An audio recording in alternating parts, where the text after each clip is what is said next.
Well, Charles, we're back for another in-studio episode, and that means we've got an excellent special guest.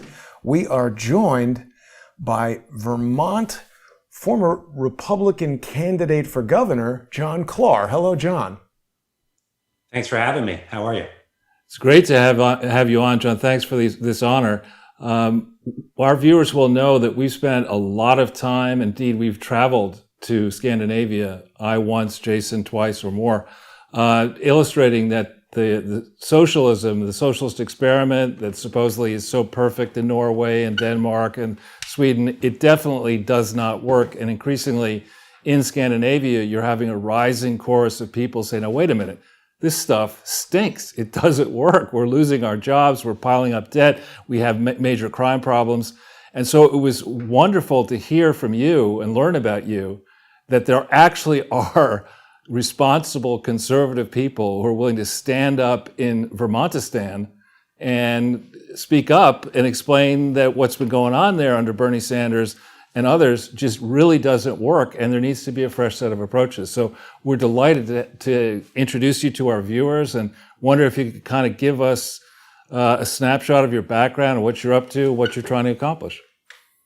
Well, thank you, and I'm grateful for the opportunity, and the honor is mutual. I'm humbled to be able to try to reach out to more people to warn them about what's going on. And Vermont actually is a really good example because we're further along than a lot of other American jurisdictions in implementing a lot of these socialist or worse ideas, because they're actually, if you study it, in many ways, they're more insidious than Marxism. But here in Vermont, what we've been trying to do is educate people about what's happening. And because the media are also dominated very much by a progressive stranglehold. Now, my background, you would ask, so I do have a law degree. I practiced law for some years. I actually started out as a tax attorney with PricewaterhouseCoopers, both in their Hartford practice and in corporate tax in the UK. And so that too gives me a different perspective too, having lived in the UK, which has also changed a lot. But the point is I have a finance background, and something I've been trying to show Vermonters for several years now, and part of the campaign trail was that our real incomes, our median incomes, have been shrinking steadily and not even keeping pace with inflation in most years, even as our government is growing bigger and bigger. And now during COVID, it has sort of launched this on steroids socialism in the name of helping the poor. And in Vermont, the poorer people get, the more the government sucks a lot of money out of everybody to rescue the poor. And as we can see, it doesn't work. It's a vicious cycle. It's what I compare economically to a dragon eating its tail. And in Vermont, they're just about chomped up to the head. And actually, if I could share a prop. So I formed a group after my campaign called Vermont Liberty Network, vtliberty.net. I think you have it up. Here you go, with some videos. And so we formed a group, and one of our logos is the State House of Vermont with a tick belly, a tick in it. And we are trying to spray the tick belly to, remove the bloated tick. This is the symbol of what is being done in Vermont, is that this tumor-like blob that is our progressive legislature is literally not only reaching into our pockets, it's shutting down free speech, it's shutting down free press, it's shutting down assembly, all in the name of a new agenda. People should be horrified. And I do thank you for allowing me to tell you from behind enemy lines, Americans and world, what is happening here right now. Well, it's a real, it's a breath of fresh air, frankly, to hear this. I mean, I find Vermont to be a beautiful state. I'm a skier, so I enjoy going through there. But when you start talking to people, you just really have to be very careful, because so many of the people you're going to meet may well be these hard left and curiously intolerant people. I mean, it used to be in the 60s and 70s and 80s, the people who espoused these left-leaning ideas all wanted us to listen to them and give them a chance to talk. And these same people are just stifling debate. There's only one answer. If you dare to question anything, you're obviously a racist or an idiot or worse. And that this should be so prevalent across America, but in Vermont is horrifying. Well, and I think it's proof that something other than traditional liberalism is going on here. And if we study this ideology, you'll find that it actually is very hostile to those traditional liberal values. And I think more traditional Democrats or moderate Democrats are starting to wake up to that. And there was a fellow that tried to speak here. I say tried because he wasn't allowed. His name is Ryszard Legutko. He is a Polish professor, and he was prevented from speaking at vaulted Middlebury College. And he warns in his books about how this is cult-like. And the reason I'm sharing him right now is there's a common theme here in the intolerance. Not only are these supposedly liberals now so extremely left-wing that they no longer tolerate anybody else having an opinion, that's not traditional liberalism, but there's something that's been puzzling me, which we're hitting upon, which is how can they abandon economics? How can they just abandon math or any sense of inflation or 17% mortgage rates, on a mortgage, which some of us remember? How can they throw this out? Because it was always the economists who were the enemies of socialism and Marxism. And suddenly they're together. And Legutko shows that they've done the same thing that they have with other things. They've thrown reality to the wind in favor of a utopian vision that, by golly, they're going to ram down your throat for the good of you, what he calls a coerced freedom. And so that's how I think we can also understand how they can be so off the reservation insane with basic economic principles and be throwing all of us into a cycle where more and more people will be made more and more poor. And then the boogeyman, I guess, will be rich people. But we know from the past that's not a solution. So yeah, Vermont has changed dramatically, and it's because of this far left dramatic shift in ideology. When you did that work, you were talking about growth in incomes or the trajectory of income. Were you looking at that on a per hour of work basis, or were you looking at that on an annual? So what I did, which is admittedly somewhat simplistic, but I think it gave us a big picture, and I have some articles out both on American Thinker, and I think I did an update recently with True North Reports where I have links to the sources, but I literally use the government's data. Right. Vermont has an annual workforce report. So I took national data from, I think, government resources, federal government resources, and just looked at Vermont's median income. And then I looked at it using that same database over a period of years. I also looked comparatively at national data for inflation. And then I used the same inflation data and I compared it to the charts that I reference in Vermont's workforce report. And Vermont's workforce report shows that even when the economy goes down, even when our median incomes go down 5 or 6%, they still get raises, they still expand their projects, they still delve into new areas, and their budget has grown like 27%, I believe, in the last 2 years. So it's as if the more we suffer, the more they use that as an opportunism to grow. But so that's, again, I could give you the link for posting if you wish. Please, yeah. And they are, they're general numbers, but they're trying to alert people to the fact that the government, as in COVID, did not have to respond in Vermont the way the rest of us do.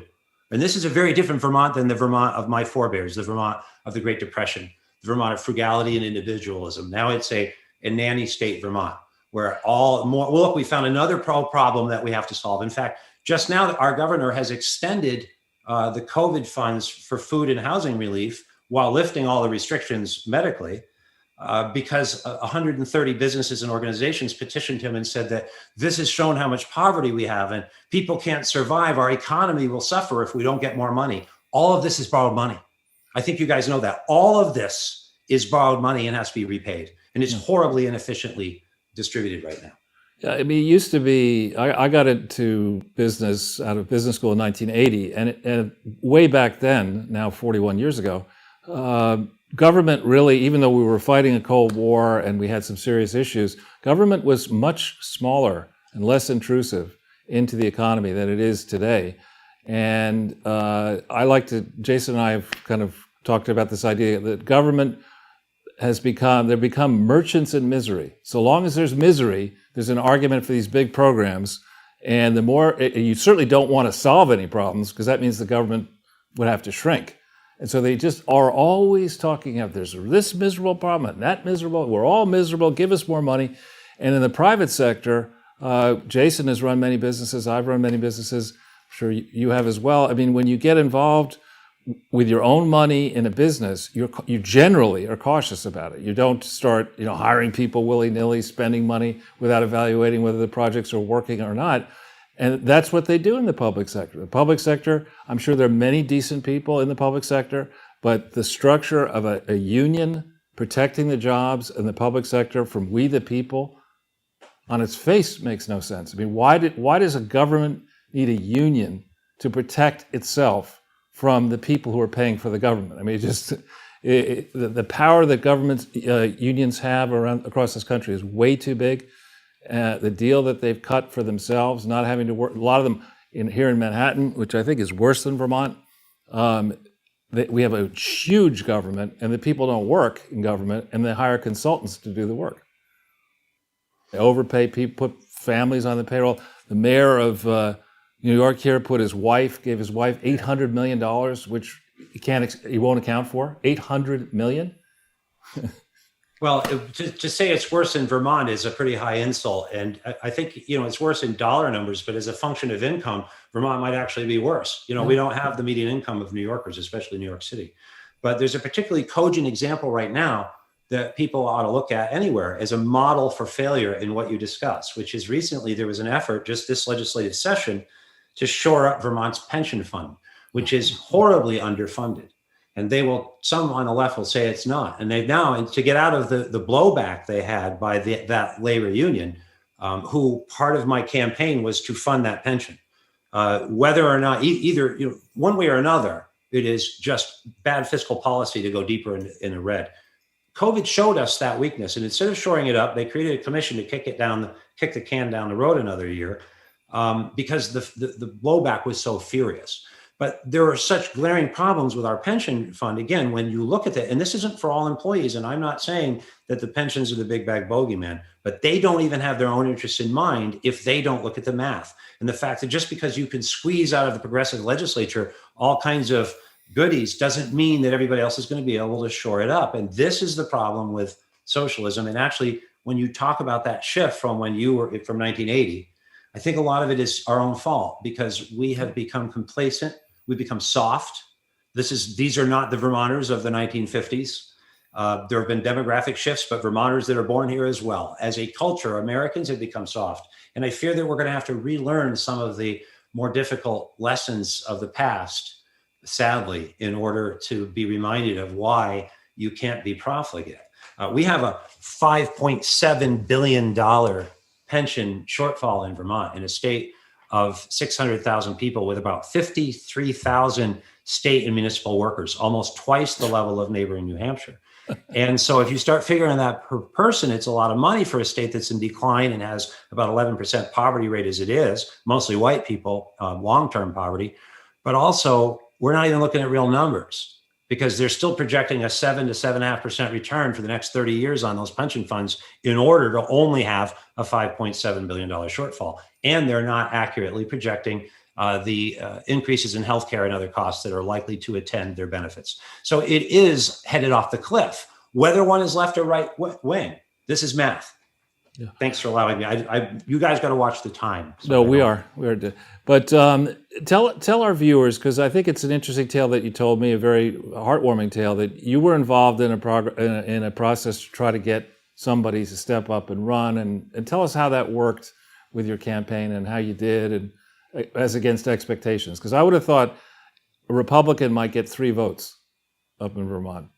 Well, so the broader context, and without giving myself too much credit for it, I think I saw the writing on the wall, which is that for a number of years, we've had a demonstrably progressive governor in Vermont. Governor Phil Scott, who I was very supportive of, held himself out to be a moderate conservative. He has proven himself to be a puppet for the far left. Anything to stay in power. He literally is probably more left than most Democrats on the gun issue, on the race issue, on the abortion issue, across the board. So about 2 years ago, I started meeting with a group of conservatives to try to redefine ourselves and define a platform. And so the story that most people don't know is this actually began because I found a woman who is a farmer and very intelligent, and I thought she would make a great candidate for these conservative values. We built our platform. Now we needed the messenger. And she agreed to do this. And I introduced her behind closed doors to a large group of conservatives here in Vermont and libertarians. And the whole idea was just, people were very excited because we've really been silenced, not only in the state, but within our own party with this sort of rhino dominance in the party. It's created a rift. And so after that, she got cold feet and decided that for health or other reasons, she just wasn't cut out for it. And so we were left with this momentum. And so I was asked to step up and take the reins, and I did. And 38 candidates came and ran with me at different stages in different offices, and several of them made it into our legislature and broke what was a supermajority. So as of last year, Governor Scott's vetoes were being overridden regularly by a supermajority of progressives. And in fact, one of those candidates that I pestered to run, she won and defeated the head of Vermont's Progressive Party, a guy named Robin Chestnut Tangerman.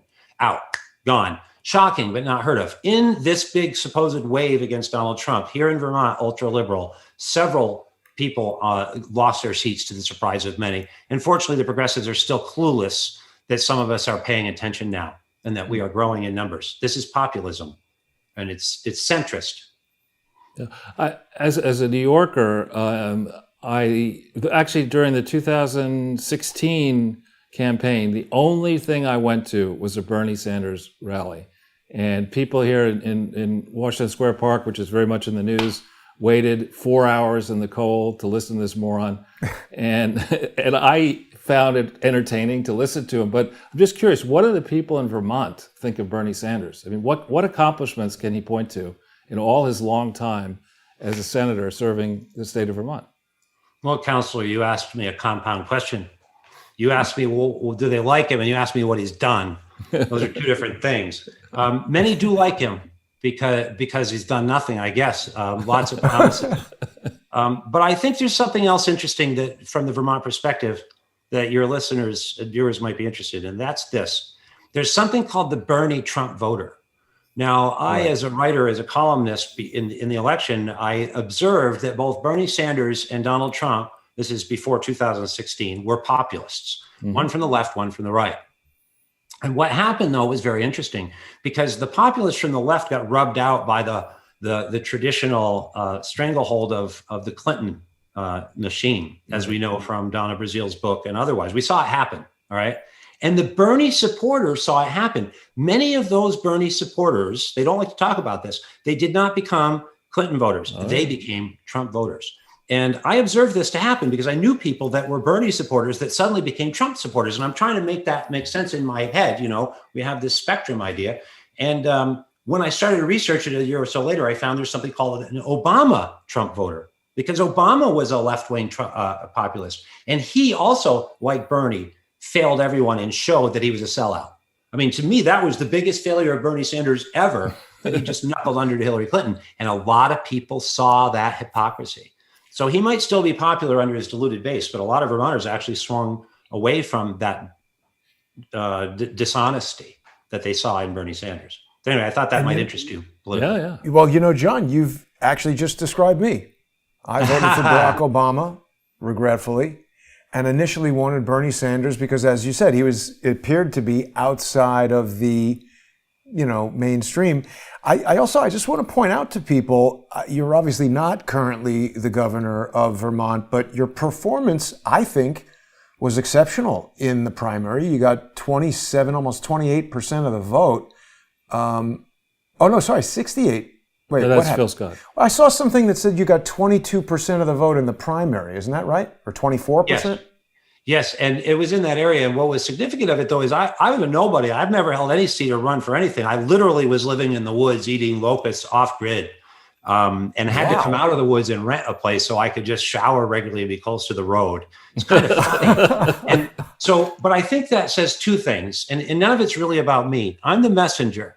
But I think what's interesting is people want authenticity. Even if you have your blemishes and you ain't pretty and you need a haircut and all that, they actually want that. They're tired of being lied to. And I think the other thing is that maybe part of my success was simply a profound disenchantment within our party with Governor Phil Scott. No credit to me, but just people desperate for someone who even purports to represent their values a little bit. And Phil Scott has really gone off this reservation. And in fact, he called for Donald Trump to be impeached on January 6th before Bernie Sanders or Patrick Leahy did. Okay. Wow. And called members of his party, Vermont Trump supporters, white supremacists, and that they shouldn't be allowed in the party. That was our governor. So you could see why I would become a lightning rod, maybe not for my pluses, but his negatives.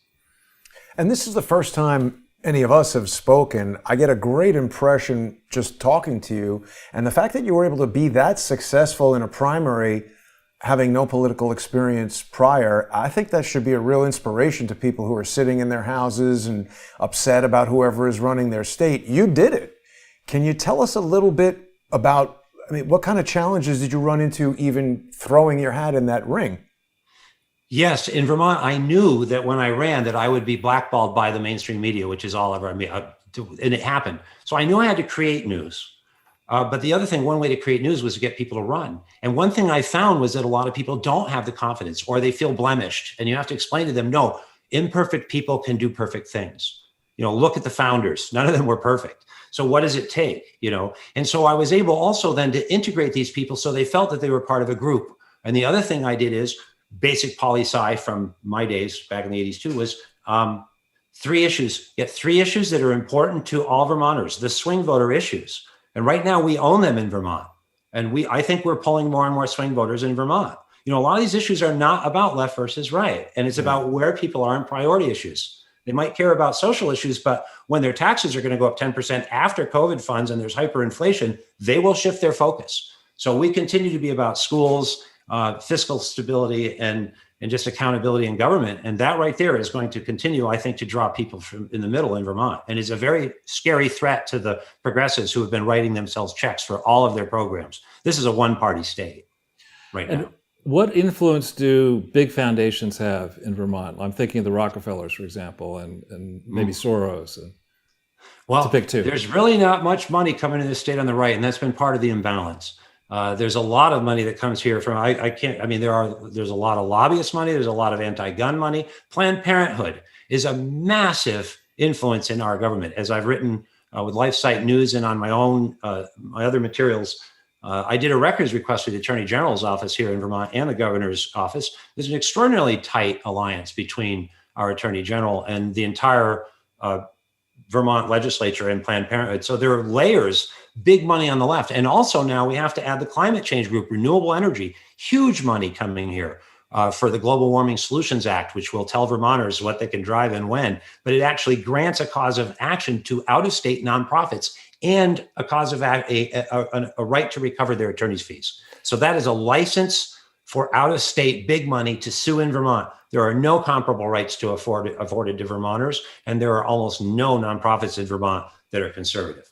Is there any truth to the rumor that Vermont is going to be the repository of all those ancient wind turbine blades that you can't put anywhere? They're all going to go into Vermont. But wait a minute, before we go off the Attorney General, I have an important question, because I just brought up this article from LifeSite News and its opinion piece. I don't know, is this the one that you wrote? But the Attorney General wanted to charge $7,232.33.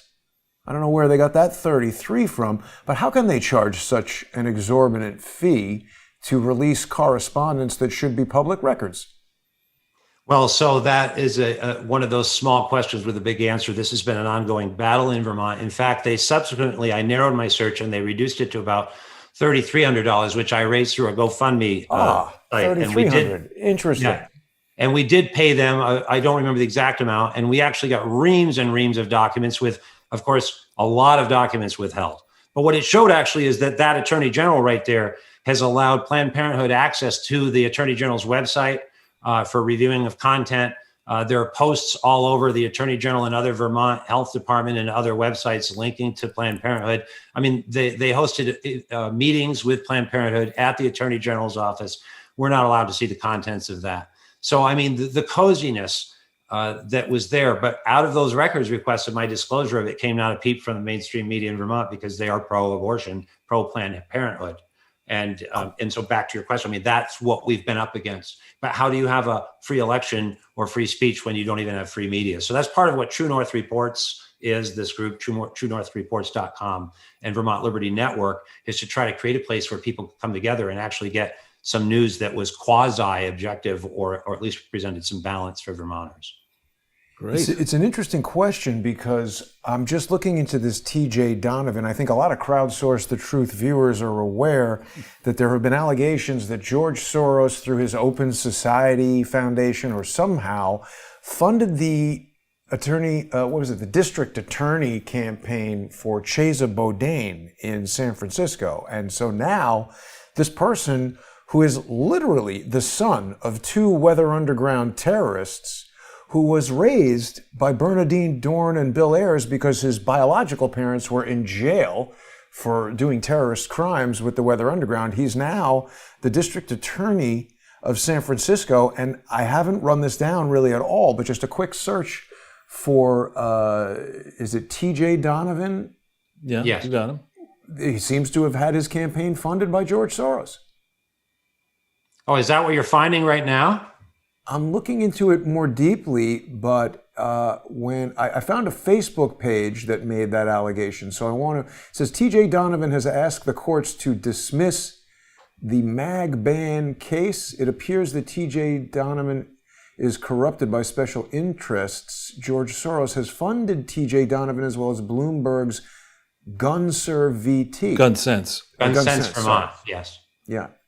GunSense Vermont is a very prominent and powerful anti-gun lobby group that cropped into existence a few years ago, and very much are part of Bloomberg and a very active anti-gun lobby here in Vermont. Yeah, we've been fighting them actively for years. Is Bernie Sanders pro-Second Amendment or anti?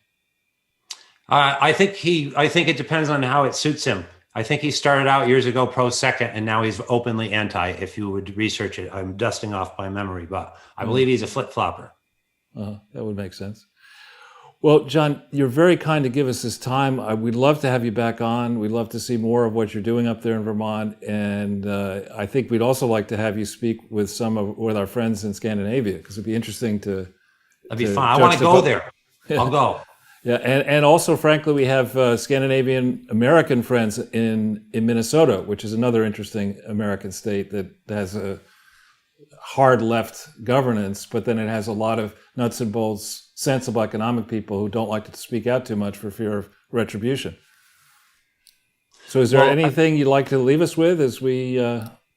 Well, if people are interested in joining at vtliberty.net, it's free to subscribe. I don't send out a lot of stuff, but I apprise people of what's going on. And the other thing for you and your viewers is that I think Vermont may be on the map very soon, because I think Governor Scott's veto of a bill in our legislature that would grant voting rights to illegal, unauthorized entrants in Vermont is about to be overridden. And there are a lot of constitutional questions about granting voting rights to people who are not naturalized or otherwise citizens of America. So that might be something we wish to revisit. Great. Yeah, that's an amazing concept, allowing people who have no citizenship to vote for stuff. That's basically like a corporation asking people on the street what they think the board of directors should do. But people can follow John on Twitter. He needs our support. He's got some great ideas and great experience. He's Farmer John Klar on Twitter, and you can get right to vtliberty.net from there. Let's see if we can break 100 followers and help John in future efforts to prevent Vermont from going totally commie. Exactly. Or get it back from the brink. That's right. Yeah, you see, I'm just learning Twitter, so thank you. You can teach old farmers new tricks. I'm working on it. So thank you, guys. I think there's a lot of people, particularly, well, maybe this is just me, but a lot of people maybe who have lived in cities and things their whole entire lives, who are just now, for the first time, sort of thinking maybe growing your own food and being nice to animals and having them around might be a good idea. That's right. Well, they're flooding. Well, thanks for joining us. Yeah, sorry, I'll let you go, but yeah. Wonderful to have you, John. We'll speak with you again soon. Thanks very much. Thank you, guys. Thanks, John. Well, Charles, that was a great guest right there. Absolutely. John Klar. I enjoyed speaking with him on the phone. He's a fellow columnist for American Thinker, very accomplished guy. I think we have a lot more we could talk to him about on future shows. And wish him well up there in safety at the beginning of summer in the communist province of Vermont, Vermontistan. Yeah, the People's Republic of Vermontistan. I heard that Vermont is going to start doing war games off the coast of Taiwan very soon, so we're going to be watching for that. Right. Now, Charles, we have another topic to discuss, the misdeeds of Mr. Many people, actually. Right. We have on this show together done, I think, more than 300 podcasts, many of them drilled into the Gates Foundation, and they're making what are called taxable expenditures. I want to explain that to the audience again. to our new viewers. When you get the privilege of operating a nonprofit corporation in the guise of a private foundation, which is what the Gates Foundation is, what you're able to do there is you can take your Microsoft stock. This is back in the old days. The rules have tightened up. In the old days when he started, and he and she started the thing, you can take your appreciated stock. Let's say you have stock that cost you $10,000 and today it's worth $100 billion. Because typically founder stock, you value it at nothing, and that's that he had, That's usually where I have to cash out. But in the case of these successful tycoons like Gates and others, somebody comes along, whispers into their ears and says, listen, you got this monopolist problem that Microsoft is basically a monopoly and you've pissed off a large number of people around the world. And then people say, well, how charitable a guy are you? And because you're not really at heart that charitable, there's no evidence that you've given any money away. You've got this great trick here. Why don't we set up the Bill and Melinda Gates Foundation? You take a portion of your stock, your Microsoft stock, you contribute it to this foundation that you still control. And yes, you're not going to be as rich after tax as you might be because you've given the stock away to the foundation. But here's the good news, Bill. You don't pay any income tax in the state of Washington because there is no income tax in the state of Washington. So you haven't had to worry about that. And you're going to get a big-ass check back from the federal government for the value of this appreciated stock. So you get money in your pocket, less than if you had sold it and paid capital gains tax, but nonetheless, you get the money. And think of the PR benefit that you get as a youngster in your 30s or 40s, putting billions of dollars away into a foundation, and everyone's going to say, oh, this is great. Bill, what a good Maybe go buy the software because he's such a nice guy. Or, let's cut him some slack on this. We don't want to, the EU really shouldn't sue you for antitrust so aggressively, or look at all the good work that Melinda's doing. And this is an old thing. I mean, this was done arguably by the Rockefellers in the beginning. John D. Rockefeller had a rather nasty reputation until ultimately the Rockefeller Foundation came together. So it's not the first time a monopolist has said, you know what, I think I'm going to find the equivalent of religion late in life and be a do-gooder philanthropist. Charles, even I think it was in The Godfather 2, where Robert De Niro plays the young Vito Corleone, it shows him how he's bringing the old ladies milk and stuff like that, and they think he's the nicest guy, so that when something happens, nobody can believe that Mr. Corleone would be involved with something bad. Well, actually, believe it or not, there is an IRS memo on this subject explaining that a portion of the mafia tried to create and did file an application to create a charity. Wow. And the government said, actually, you can't do this. I mean, you're a criminal operation. They said, listen, Bill Clinton. Exactly. But when we started on this, I can remember, because I had criticized GE earlier. It wasn't the first time I'd taken on a very big brand name operation. And I had also criticized Warren Buffett for investing in GE in October of 2008 in a transaction that I to this day think is securities fraud. But so I wasn't afraid to criticize Buffett, and I wasn't shy looking through the Gates Foundation filings when I saw the level to which the Gates Foundation had contributed to these fake Clinton foundations, starting in 2001 to an affiliate of the Clinton Foundation, but then more aggressively beginning in 2005. When I saw the Gates Foundation, when we did multiple presentations and videos on this, when I saw that in the Gates Foundation, private foundation lists of grants, the numbers that were said to be going towards Clinton charities did not foot in any year with the amounts declared by the various Clinton charities. I said to myself, he's not that rich. I mean, Gates is rich, but at a certain point, people will look and say, wait a minute, I gave you $400 million. How come the revenue of $400 million doesn't show up in your books? And then you start thinking, oh, wait a minute, maybe there's another scam going on here. That in a book I was reading recently, they were talking about how in terms of Bill Clinton, you had somebody who, like him or not, and I loathe him, he's a gifted gabster. I mean, he could go into a room. He can go into a room. I don't know if he's still as good as he once was, but he can go into a room, light up the room, and entertain everybody, and people will think that they're being lifted to a higher plane of human existence. Well, except me. I just start yelling at him right away. Right, okay, well, that's just, and he yells back. there you go. Once the camera gets knocked out of my hand. Right, exactly. All right, well. I don't mean to interrupt, Charles, and I suspect you're likely to hate this question, so I'll predicate it by saying this is pure speculation, no evidence whatsoever, but this photograph, for the first time, I've noticed what appears to be an almost familial resemblance between these two scumbags. Well, let's be careful on that. So in Gates, there are many credible allegations of aggressive, bordering on criminal, monopolistic practices in business, going back to the formation of Microsoft. And these span many industries, not just software. They span many countries and many time periods. Warren Buffett, on the other hand, he may be one of the most gifted actors on the planet.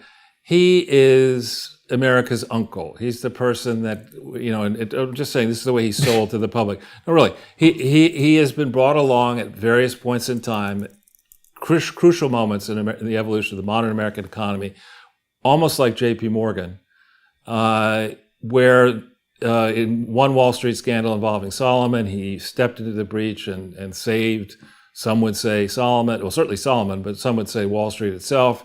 2008, he performed a similar role with GE and Goldman Sachs. He's been around for a long time as sort of a natural, good guy, pro-American figure, who's comes across as not all that sophisticated. In fact, for a long time, he did not trust making investments in anything to do with technology. He was very much against Apple and Google and all these kind of things. So they're different sorts of people. And that being said, I was sharply critical on Bloomberg and NBC and other outlets in 2008 of Warren Buffett for his decisions to invest in GE the way he did. And I argued then, and I'll argue right now, that yes, his track record as an investor was phenomenal from 1965 to about 1998. But from 1998 to the present, it's not very good. He used to say, put all your eggs, put a few eggs in one basket and watch that basket very carefully, which I think is a smart way to invest. I mean, he's obviously, both of these guys are more successful than I am financially, but the second you start deciding that as one human being, as experienced as you may think you are, that you can look at 150 different things constantly and be on top of it, you've lost your mind. I mean, you're up against each one of these big companies in which Warren Buffett has invested has husky competition around the world. Some people play by the rules, some don't play by the rules. And you should be thinking, as somebody like Buffett, who's not actually himself managing the portfolio companies, you should be thinking that you can bring some value, some extra value by some wisdom you've accumulated in decades of investing or whatever to your investments. And that used to be what he'd say. He would say, look, I want to buy into this business because I think I have the benefit of this perspective and that experience, whatever. Now, for the last 10 plus years, he's been saying, I don't even think about that. I mean, I rely on management to do my work. Well, I mean, you don't need Warren Buffett to buy shares of Coca-Cola. I mean, he has a lot of shares of Coca-Cola, but that's a terrible company. Depends. It depends. A good dividend, reliably growing. But the product is just pure junk. It depends, Jason. I'm just saying everyone has different things they like. With Coca-Cola, what the pro argument is that it owns a lot of water, and human beings need water to survive. And if you're thinking about, if you're investing money for your grandchildren, you can make the argument that maybe Coca-Cola is something you should buy, but you don't need to buy Buffett's shares that he bought of Coca-Cola in 1990 or whenever you bought it. You could buy shares for yourself. And if Buffett is not going to improve the operation of Coca-Cola, why are you wasting your energy? Why not go direct?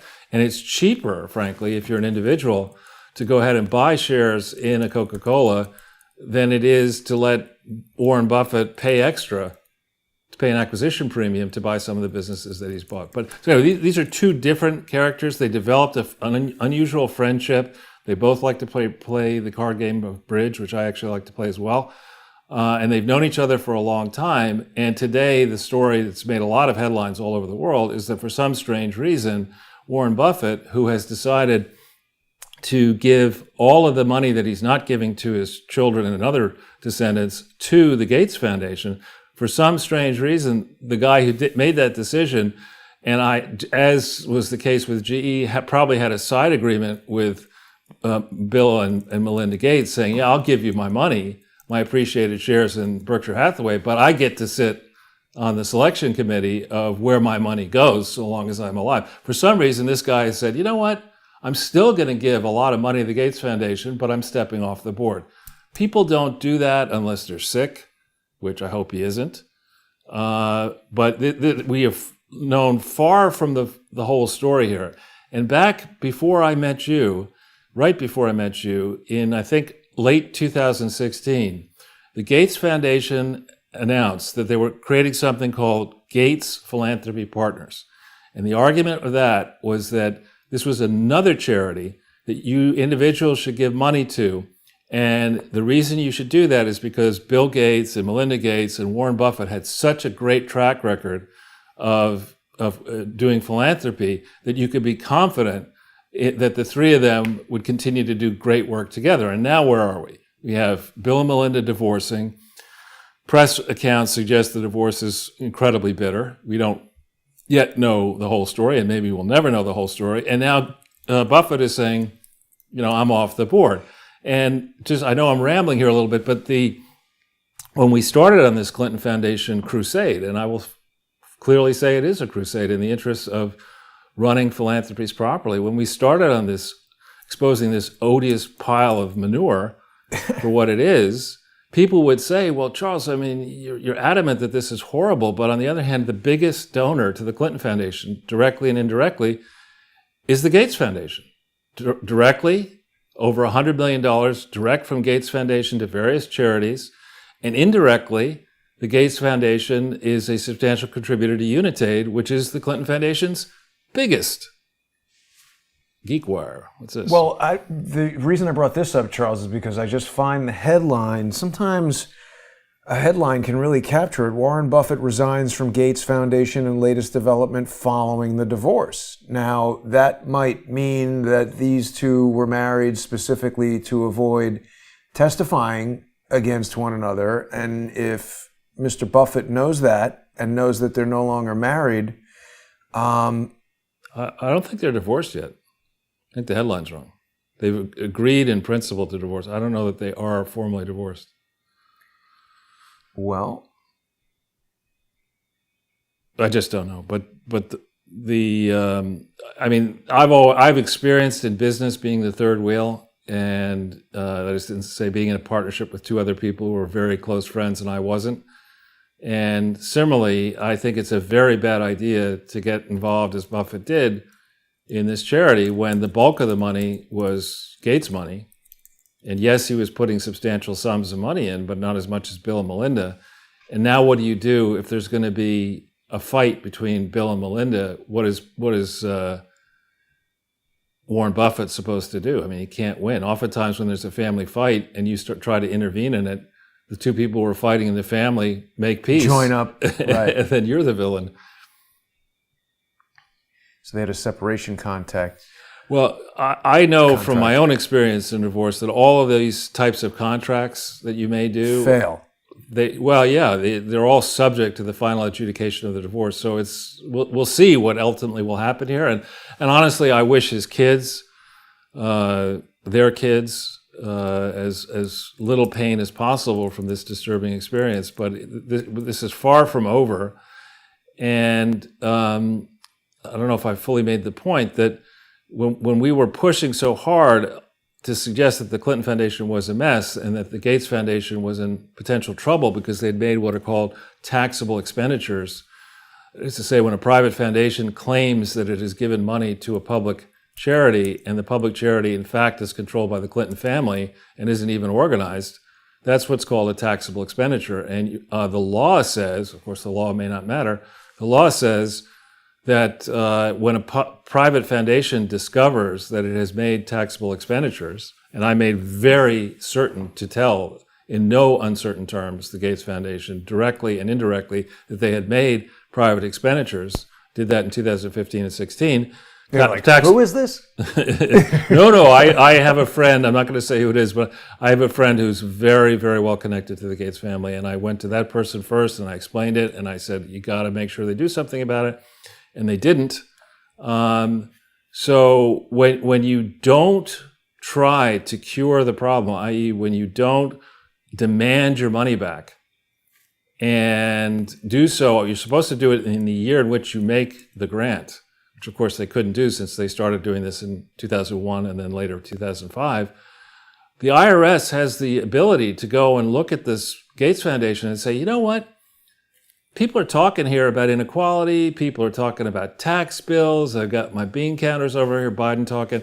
I got my bean counters telling me that my tax rate hike proposal is not going to work.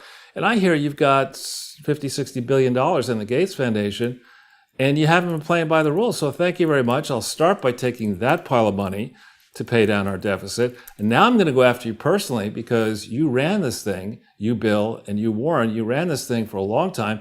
You got these big fat checks for donating appreciated property to this foundation, but you couldn't be bothered to make sure that you weren't making taxable expenditures. You just thought you could get something out of Bill Clinton and his network of current and former world leaders. Maybe you thought on that front, you could get Tony Blair to maybe back off or push the Europeans not to go after Microsoft as aggressively as they were for antitrust. And that's before you start musing about what it is Bill Gates was doing, what Melinda Gates was doing, hanging around with Epstein. So in the beginning, when we started pointing this out, it was a heavy lift to assume that the authorities would take this seriously, that people would open their eyes and consider the nefarious side of these various people. But now I think we're getting closer and closer to the place where public opinion, if the polls were done properly, probably holds Bill Gates in very low regard. Yeah. People don't generally like multi-billionaires. So Warren Buffett, again, probably is pretty negative. Certainly Melinda Gates doesn't like Bill Gates anymore. And now you have the ability, I think, the pressure points here, the money pressure points, and then the sex scandal pressure points, to, at a time where we need stories, new stories to think about, to go and connect these dots, to put it all together and say, now, wait a minute, maybe this was a real devil's bargain here, Bill and the two Bills, Melinda, and who was pulling the strings on all this? Now, one figure who looms large in all this, we talked about him in the past, when Bill Gates needed somebody to help him think through what he should do with his foundation, Jason, who did he hire? McKinsey? Exactly. And I didn't even know that. I just guessed. Exactly. And specifically, Rajat Gupta. Oh, man. And Rajat Gupta was centrally involved with the Gates Foundation, both forming it and forming other public health, in theory, foundations, one in India and elsewhere. He formed one. This is from 2 hours ago. But it seems like he left $100 million out. 3.0. Yeah. Charles, listen, this is not even an opinion. This is just a speculative Well, look statement. at the time. What is the time? 1, 2, 3? What is that at? 33 it adds up to. You're right. You're absolutely right. And that is the way they do those kinds of things. So just setting all that aside, let's just have a conversation for fun for a moment. I see. Three. I agree. Yeah. So we know that a farmer, I think in Scotland, cloned a sheep. So the technology of cloning mammals exists. Right? Bill Gates is not the son of Warren Buffett. I'm not saying he is. I'm just saying that mammals can be cloned. Right. And you saw this Elon Musk demonstration where he hooked up a neuro link to a pig brain, right? I did not, Jason. That's exactly the kind of thing, being a squeamish person, that I would not watch. But you know that sometimes people go on a treadmill and they have little electrodes hooked up and you see the activity of the heart and everything.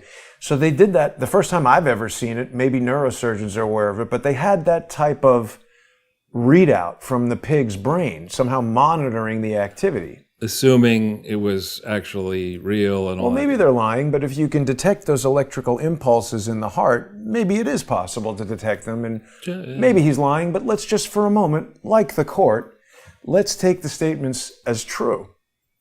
So you can visualize this activity in the brain. It's quantized on a computer screen. They're measuring it. You could certainly record that signal. What if down the road, 5 years, 10 years, maybe 20 years ago, you could put that signal back into a brain and somehow download this electronic information and upload it to another brain? Okay, but what does that have to do with the picture? I'm just saying, Bill Gates is one of the highest tech guys around. He has all the money in the world for years and years and years. If technologies like this exist, he would be one of the people who might have access to it. Right. And there's tons of technologies that we all use every day today that if I told you about it in 1980, you'd say that's absurd, space level, Star Trek type stuff. Just things to think about. No conclusions. Right. This does get to the core of one big problem with Bill Gates, which is, and very rich people in general, some of these very rich people, when Jack Welch, the legendary, now deceased CEO of General Electric, who I argue destroyed the company, is somebody who, as he became lionized, he was voted CEO not of the year, but of the century by Fortune magazine. And then he leaves, and literally 4 days later, the company blows up because of September 11th. He loosened it for you. But he was Mr. Know-It-All on everything. And similarly, Bill Gates, the other day, he just released his summer reading list. Oh, you know, and I was joking, there probably is Lolita, some book about Satan and drinking blood and whatever. But Bill Gates, or whoever does his writing for him, is certainly intelligent. No, he is. Oh, whoever does the writing. Yeah, but no, even Bill Gates is certainly intelligent enough to get into Harvard, and he's not a C- student, is my point, and he's obviously done a number of things we can disagree about. Whether we can, I don't have the talent to know whether Microsoft is a good or a bad software program, but the company is certainly very valuable today.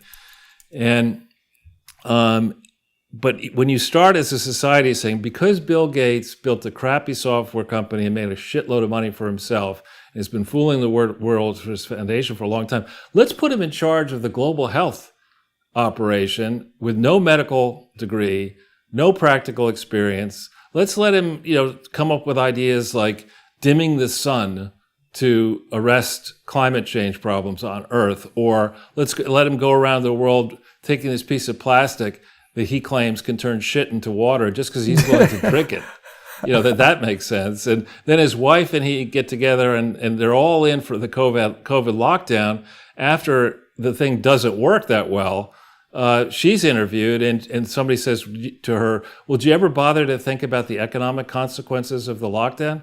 And Melinda Gates said, no, we didn't think about that. Well, why would we think about that? That's like being on the plane and asking the pilot, are you sure we have enough gas to make it to California? And they're like, gas? Or, do you know how to make this thing stop? No, yeah. I take it up. Do you know how to land it? Yeah, did you check the landing gear before we took off? Landing gear? What's that? All right, Charles, so you say he's not a C student. I believe I've located Bill Gates' 8th grade report card. Is it real? Well, that's a good question. I don't think it's real. It doesn't look like it. No grades. No grades, and also they would not have had this type of computer printout when Bill Gates went to high school. We'll keep looking for that, but I wouldn't be surprised. I mean, listen, even if he does well or does badly on his report card, we really don't know. Well, the other thing, Jason, I would say is that you have experience of this the way you were raised, and I have experience with this the way I was raised, that it's one thing to be a blowhard, somebody who, like me, has an opinion on many different things, but I try to base my opinions on fact, and spot trends and test operating ideas. Do they work? Do they not work? And I try to draw an experience. In the medical field, we're accustomed, I don't know your first experience as a patient, but I nearly died when I was 4 or 5 years old. And so... Wow. From pneumonia? Yeah. And then Do you remember that? Oh, absolutely, yeah. And that was the first time, and the second time I went to the hospital for 10 days Wow. when I was 13 or something like that. And so you begin to you go through an experience like that as a kid, and you certainly hope and trust that a medical doctor, excuse my language, knows what the fuck he's talking about. Right? They're people, though. Because you're sort of relying on these people. And here in New York City, you could say there's a lot of problems in New York City, but there's a lot of talent in the greater New York area, medical talent. Yeah. And this is talent that has not only done super well in competitive programs in elementary school right the way through medical school and post MD work and all that kind of stuff, but then they've had to endure very harsh early days where you have all these hours of rounds and stuff like that. They work you to death. And it's not like all doctors are saying, well, this is a profession. Let's make sure that everybody does well. I mean, people are competitive, highly opinionated, et cetera. And we should hope that some of these doctors actually know shit, that, they're not just sitting there and saying, well, oh yeah. Where's that physician's desk reference? Yeah, what do we tell the patient today? Oh yeah. Why don't we tell them that's a tough nut? I'll get back. Can I circle back to you on that? Oh, Yeah, you'll be Jen dead tomorrow? Psaki is getting really pissed at the podium. And people are like asking about Joe Biden getting, what is it, excommunicated? Or they're You can't take communion now. And she's like, next question. Yeah, exactly. Her Royal Highness, Her Royal Lowness. So it's one thing to have medical doctors have enough experience. And not all medical doctors are great research doctors. I mean, some are more practitioners than me. But to have some guy who never even finished more than 1 year of college, yes, he's a multi-billionaire, one of the richest people on the planet, but to believe that he is going to prescribe a solution to COVID and have an opinion about whether this COVID-19 mRNA treatment, that he's qualified to express an opinion. And it's so dangerous to let a guy like this give him the megaphone that he has, because people are more inclined than not to do their own work. And when they hear that Bill Gates has an opinion on X, Y, and Z, they give it undue weight. And there's never a reckoning, or maybe there now is about to be a reckoning, but generally speaking, God. This guy has not had a reckoning, other than those glasses look pretty What a fucking douche. stupid. I mean, look at this. Do you get those from are those fake eyeglasses? You're trying to tell me this woman is not a clone of him? This is the two douchiest people ever to step foot. We should go over to Fifth Avenue. The Harry Potter Museum is now open. I'm sorry. I think She doesn't float your boat? I think that she is some sort of science project that has now, I don't know. What's that, Mystery Science Theater? Was it? The chin, the nose, the eyes, they just look too similar. Well, that does happen. As people who are married, Bone structure changes? No, but they grow. The They've seen it cheekbones. before. They grow to resemble one another. That is the way they dress. I know. I'm talking about the shape of the cranium. Okay, I'd rather talk about something else. I hear you. This is too speculative for you, but It's not that. I do think, though, Jason, that where we are now, it may have been preposterous in 2016 to say that the mainstream media, academia, the governments around the world would turn on the Gateses and turn on the Clintons. I don't think that's so preposterous anymore. I think Bill Gates he spent too much time with Epstein. There's too much more news coming out about, like Bill Clinton's idiot spokesperson, Angel Urena, when he said that Bill had only been with Epstein, I think, on 4 trips, and then neglected to point out that some of those trips were week-long or very long trips. And when you make the declarative statement, it's only this, and it turns out to be 4 times that, then you've lost your credibility. And it's not as if Bill Clinton had a lot of credibility left beginning in January of 2001 when he pardoned Mark Rich and tried to lie about it. So how did he try to lie about it? I didn't know he was lying about it. His original thing was, it passed through the normal pardon. He actually wrote an incendiary op-ed piece back to, I forget whether it was the Wall Street Journal or the New York Times, basically saying that, we did this with the normal channels and this is not unusual and blah, blah, blah, blah, blah. And it was absolutely not through normal channels. Ooh. Look at this here from Brookings. institution, which was run by Strobe Talbott for many years, Bill Clinton's roommate at Oxford. And according to Larry Nichols, more than a roommate, rest in peace, Larry Nichols told me before he died that Bill Clinton had personally told him that he had experimented with homosexuality with Strobe Talbott. So-called dying declaration.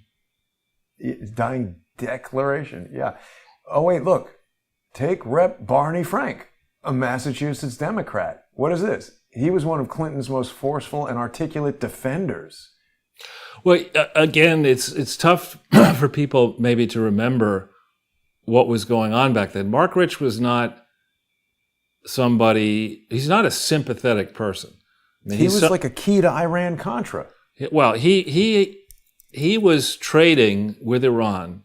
He was selling Iranian oil on the black market, which he was not allowed to do. He was caught. And this is when we had sanctions against, he looks a little bit like Maxwell, doesn't he? More clones. But he does look a little bit. Anyway, so here's a guy who it was, I think, Rudy Giuliani who indicted him. That's right. And Maxwell fled the country. I mean, this guy fled the country. Rich fled the country. And ordinarily speaking, there are cases. Nixon was pardoned before an indictment, et cetera. But normally the way it works is to hope to get a presidential pardon, you have to have been sentenced. You ideally have served some time for your crimes. You have to demonstrate that you've atoned for your sins. You're generally contrite, that you're going to be a good citizen. Or maybe the law has changed, or something's happened where let's let this guy out. But in the case of Mark Rich, it's like, see ya, I'm going to Switzerland. I'm going to live the high life of the playboy. I'm going to have my ex-wife pay off Bill Clinton, and who knows whether it's just using money. And in the dead of the night, Eric Holder, who was the line person on this, allowed this stuff to, as it were, slip through. What was he, the assistant attorney general or something? I forget, there's different categories of him, but I think he had purview over that. He had purview as well, Eric Holder, over the issue of whether Ira Magaziner should have been prosecuted for his lying under oath in his testimony in connection with Hillary Clinton's disastrous healthcare reform process. So, how'd you like to be attorney general? There's a strong team. Janet Reno, they talk about clones. Janet Reno is related to Mr. Magoo. Yeah, they can clone cartoon characters. That was proven in the Flintstones. That's right. So you don't need any more evidence on that. Yeah. I know it sounds ridiculous, but again, I like to look at these individual elements of evidence, and I don't know that any of the... I'm not talking about some technology that we haven't seen examples of. Right. But so just staying for a second though on this the marriage of Clinton and Gates, and then drifting a little bit into Epstein territory. And I don't know how the art department put this together, but the looks on the faces. And I know this is the G-rated version of this poster. I know there was an X-rated version that we decided not to go with, but well, that was all your idea. I had nothing to do with that. Where Ghislaine's Mac. Where's that other hand going? Exactly. And Bill's like, "Hey, can I get in there?" That's right. I thought I went first. I'm next. Yeah. Oh man! But the question of why a Bill Gates would deign to spend time with Epstein. I mean, once you get into, forget about being worth $100 billion. Once you're worth $100,000, you have money to invest or whatever, you should be a little bit suspicious of strangers coming to you with ideas and wanting your time. And certainly as you get richer and richer and more famous, the notion that Bill Gates, who could pick and choose who he might meet with, literally, no, I'm not meeting that king. Yes, I will meet this prime minister. That he would choose to spend time alone with Jeffrey Epstein. It just strains credulity. It's just like Leon Black, who's supposedly one of the most astute investors in the world, would pay Epstein hundreds of millions of dollars of, quote, financial advisory fees. So that's what they call it. He couldn't pay Epstein. Epstein didn't know how to do any fake art like Hunter Biden. He could say, though, I've given you fake financial advice. That's even better, Because Hunter can't charge $250 million for his art yet. This is a Harvard law paper about the ethics of human cloning and FDA approval. And blastomere separation. Again, the type of people who would spend a lot of time thinking about this and writing about it, and why is this something that Harvard University is allowing its faculty to consider? And Well, if you set aside the ethical considerations, which you Which can are only legendary. do in the context of hypothetical debate, because obviously the ethical questions are crushing, there are a lot of applications for human cloning. Organ transplantation. If you could record your brain and download it into a body, you could wait until you're 50, clone yourself, download your brain, put it into a 20-year-old you Right. when you're 70. And well, what always brings me back to what I hope or may not be reality, but to more sober thinking perhaps, is that these self-same scientists who are about to lock the world down again to arrest global warming or climate change or whatever you want to talk about it, will not admit that, I think 24 hours ago here in New York, we thought the weather was going to be something, and then the next day it was radically different. You Right. can't even figure out what the weather's going to be tomorrow, but you now want to lock the whole world down under some theory that the cycles of the Earth's evolution and its relationship to the sun and sunspots or whatever, that by changing human activity, we're going to have a measurable positive impact on human existence here on this planet. I mean, I call bullshit on the whole analysis. And similarly, when we start talking about cloning, let's before we get to cloning humans, why don't we cure cancer and devote some energy on diseases that are really taking people's lives prematurely? And well, cloning could help with that. Actually, the number one application for human cloning, Charles, dope Arnold Schwarzenegger movies. You could make a ton of them. yeah. Sorry. Enough with the cloning. Yeah. But I think it is very strange that Warren Buffett would step down like that. I mean, certainly he's going to know details of what's going on with the divorce, setting aside anything other than just a friendly relationship. He's certainly very close to the guy. Well, I got to believe that you think about somebody like Camille Cosby, right? Bill Cosby's long-suffering wife. They don't tell me that Camille Cosby didn't know Right. that Bill Cosby was up to the tricks to put him into jail. Just don't even try to tell me that, because that's not. Women have a sixth sense. They understand when their men are cheating on them. Just in a long pattern and practice that has been exposed in the process of bringing Bill Cosby to justice, with lots of other people saying he did this over decades. Wow. Similarly, they've been married a long time. Exactly. It's similarly, don't tell me that Melinda Gates didn't have her hackles up in the beginning of her marriage. I mean, because remember, they got married when Bill was in his late 30s. And Bill had been a billionaire for quite a while. And Bill was, according to modern accounts, inviting adult naked dancers to come swim in the Gates family compound. I don't know if his wife was in town or out of town. I mean, it's kind of crazy behavior that Melinda might have known about. And at a certain point, something caused her to snap. We don't yet know what it was. And that's when perhaps her lawyers started looking into the Bill and Melinda Gates Foundation and said, wait a minute, do you have any exposure here? If something is off here, what's going to happen? You've been a trustee since the inception of this thing. It's your baby. And when these gigantic bills come from the IRS, how are we going to insulate you, Melinda, from all of this stuff? And you start getting lawyers thinking along those lines. And then, Buffett's not stupid. I mean, he's lost a step or two at age 90, but he's definitely not stupid. And he's seen a lot of tricks. He's played a lot of tricks. He's got a lot of good lawyers around him. He should have thought long and hard when he went on the board of the Gates Foundation. He had. Whoa. What? Someone in our comments just told me something I'm going to drop on you in a second, but I just wanted to say this before we totally forget about it, because this is going to overtake.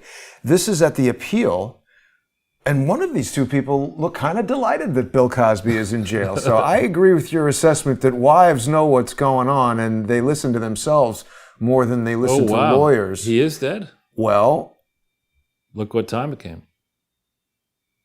1 minute early. Right. This is 1 minute early day.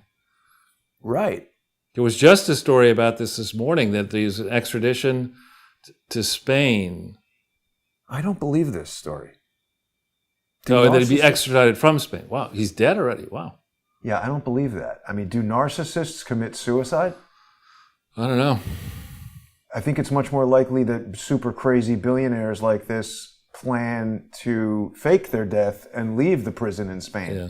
I mean, come on, you're telling me there's prison guards in Spain. How many millions is John McAfee worth? Billions. Billions, and just be like, hey, Spanish prison guard, just spitballing, but how about some dough? And we'll get somebody who looks like me, and you shoot him in the face. Nobody will know. Yeah. My mind, people, Jason's mind always goes toward conspiracies. Well, I'm sure John McAfee committed suicide in jail, and there's nothing to be investigated. Yeah, no, I bet you the cameras were all broken that day. Well, today's the 23rd, right? Yeah. What day was Epstein found in his cell? Let's take a look. Dead Ep. Honorable Plebe says it's laughable at this point, and I agree. So Brian McNamara says, keep an eye on Julian Assange. He doesn't have the money to fake his own death. That's an expensive endeavor, I would think. But let's see, Jeffrey Epstein, I guess just...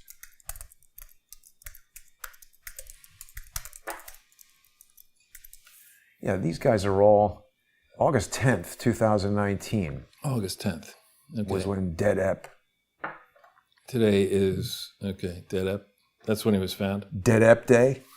They don't want to have that because it will take away from Juneteenth. August 10th. In the summer, we can't have too many holidays. That was actually the stupidest argument from people like, we can't have Juneteenth, it's got to be July 4th is the only summer holiday. It's just like right away, even if... Well, what people haven't thought through here, and I'm not going to go into the dark place one could go. I'm going to just make two observations. Juneteenth, if you want to get political on it, Juneteenth was definitely a Republican idea back in 18... Oh, really? Absolutely. Lincoln freed the slaves during the war between the states, as the Southerners call it, and then implemented the freedom on this June 19th. And so that definitely was a Republican initiative. And next year, and along those lines, I mean, people get away this morning. Because I refused to give a beggar this morning, this ridiculous beggar comes to me almost every day, and even listen to him. And I was very polite. You know, I'm on the phone, he interrupts me, and then he starts muttering that I'm a racist. That you, Charles, are a racist? Yeah, I'm a racist because you won't give him money. Exactly. So I know that you and I share the belief that it is dangerous to be interacting with someone who's asking you for money and to hand out money on the street, and I just never do it. I just never, but almost never. Yeah, it's not a good idea. I mean, if you give money to organizations, because organizations have the ability to suss out who is a worthy. And they're not giving money them drugs. You give or money weapons. to family and friends, but you don't give money. You should not necessarily give money to people on the street. Particularly when you notice this person day in and day out with the same story. It's my birthday today. It's my birthday today. No, it's not. It was your birthday. No. So on the one hand, it's definitely, if you're going to get into the origins of the holiday and give it any fair treatment of who is behind it, you then have to ask yourself, why is it that African Americans in particular reflexively are inclined to go towards the Democratic Party? If you look into history, you'll find that it was the Republican Party that fought so decisively to give opportunity and freedom for African Americans over the objections of Southern Democrats. Robert KKK Byrd is one example, and Bill Clinton and Senator Fulbright and all these other people. I mean, the Arkansas state flag used to include the Confederate emblem until very recently. Well, and Lee Stranahan pointed out last week that there was some Democrat Party flag with a chicken on it that said like white supremacy for Alabama or Mississippi or wherever. Right. So on the one hand, until the 70s. Well, the June 19th, I welcome this holiday, and let's understand its origins. But I would note that it's going to come next year, apparently, on Father's Day. Oh.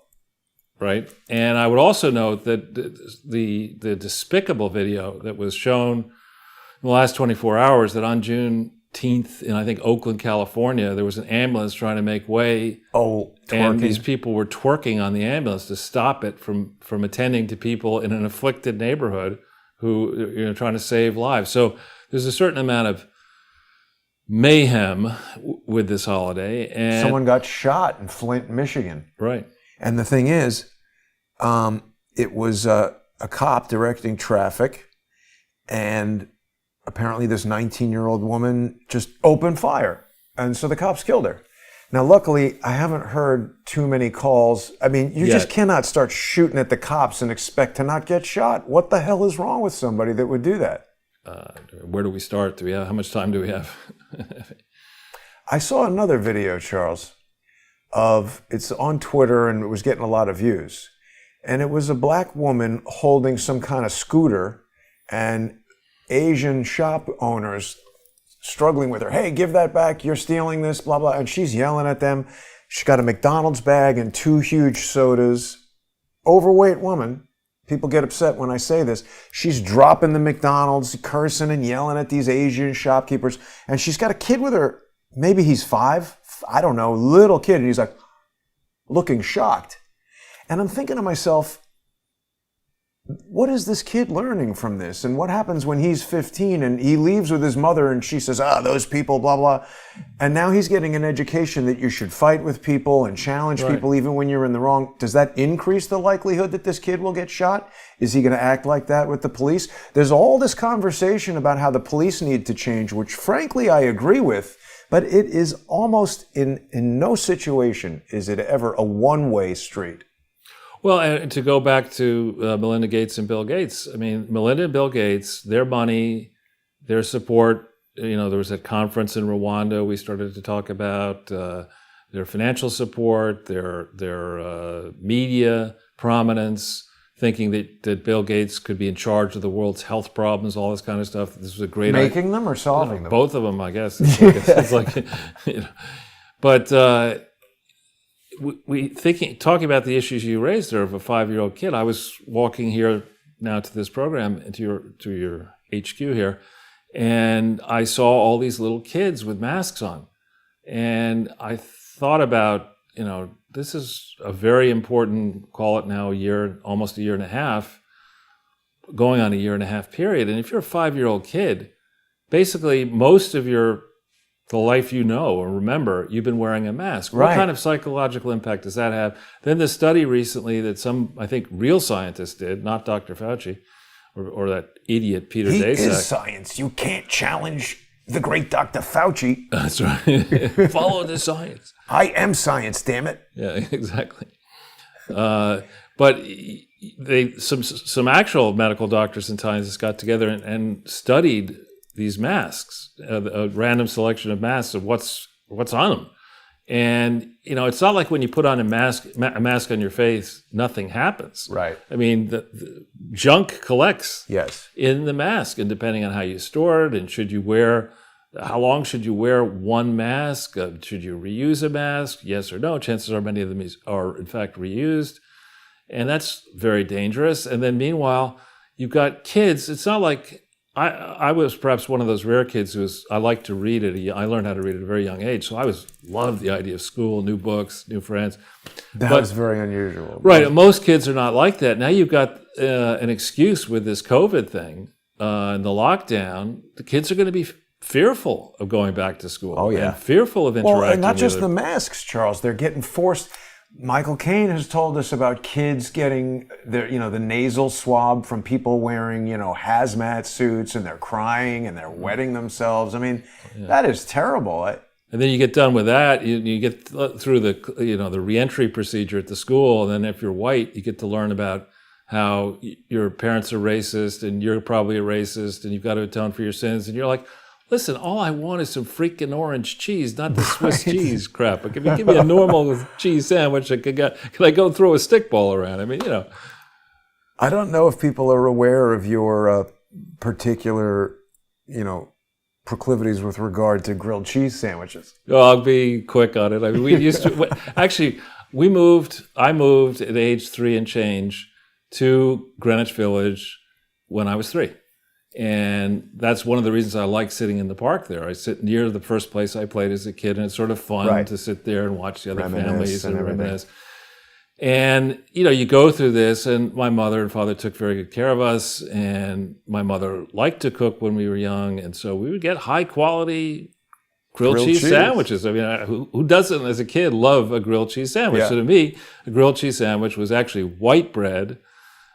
In the old days, it was Wonder Bread and olive oil. You toast it up a little bit, then you put cheese and olive oil on the top, and it tastes great, And so I wonder if Wonder Bread in those days had actual natural ingredients in it. When did they start with hydrogenated oil and all this? Later, I'm sure. But it was, that's, somebody says you're going to get a grilled cheese sandwich. I'm a 3-year-old kid. I know what a grilled cheese sandwich is. It's orange. It's freaking orange. And there's cheese. There's no holes in it. Right? So this other mother, we're all sitting in the park. Oh, you can come back to my house and we'll have some grilled cheese sandwiches. Hey. And so I'm like, okay, I'm down with that. So we're there, and I don't see any orange cheese. I don't smell olive oil, and I certainly don't see any Wonder Bread. What is this? And and this thing comes out on my plate. There's holes in it, white. I'm like, I'm not eating that. Could you get the maitre d', please? I ordered grilled cheese. And I was, my kids are like this. I don't know if you were like this as a kid, but they would, when I did something that wasn't what they expected or what they wanted, they'd start going, but. Oh. The buts. Yeah. So I had no lunch that day. I'm not eating that crap. Well, the same person who thought that the truth would upset me used to do the but sometimes. When I would start being like, wait a minute, that truth upsets me. That's right. I don't want to tell you the truth. Yeah. Now, Charles, while we're in studio, well, first of all, do we have more that we want to discuss about Bill Gates and Warren Buffett, or should we take some time looking at some records that we can't easily access while walking around? On which? Anything. I don't know. Anything. The internet is your oyster, Charles. Well, we could. Do you have? If you Google in Gates Philanthropy Partners and see if we get a press release or something on that, if you will. Here's what we've got. Yeah, here we go.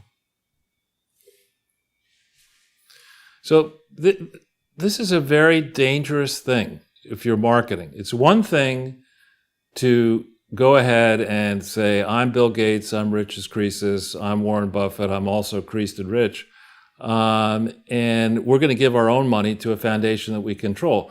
That's fine. You can do that. But when you start marketing, as they are on the internet, across the planet, with an argument that you should give this Gates Philanthropy Partners money because Gates is so successful at doing that, you better freaking be successful at doing it.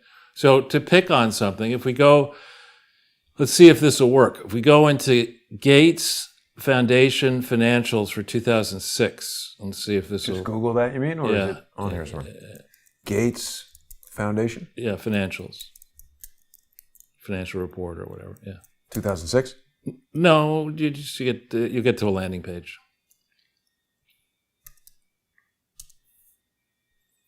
There you go. Yep. Of this one, actually, Oops. this is the financial reports, financial information. So go to 2006. See, two entity structure. Go to 2006. It has below it. I think it has all the way to 2000. And we want this for the trust. Remember, I mentioned that guy Rajat Gupta.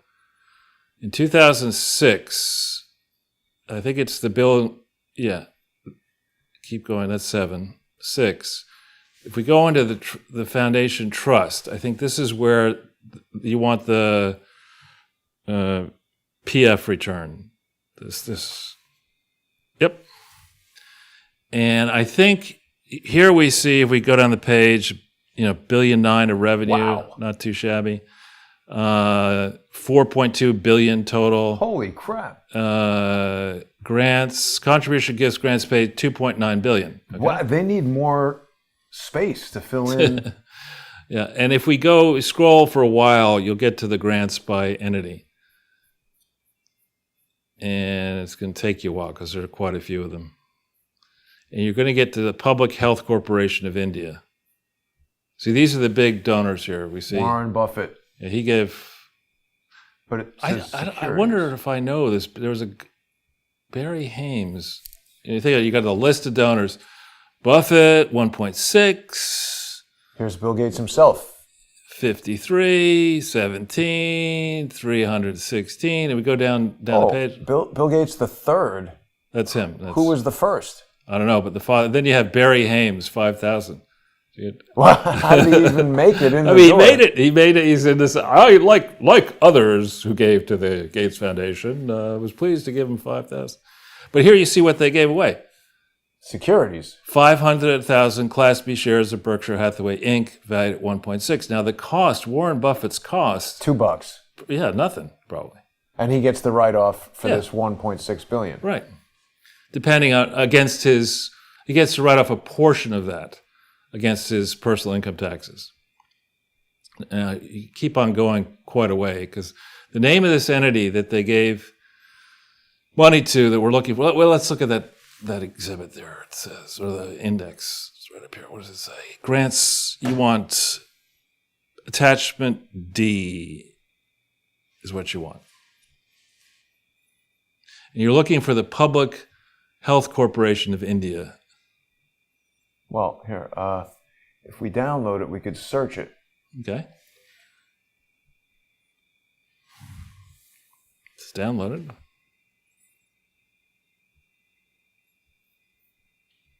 Oh, and I can take these out of my ears. They're killing me. Yeah. I was wondering why that. So you just, search Public Health Corporation of India. I think is the name of it.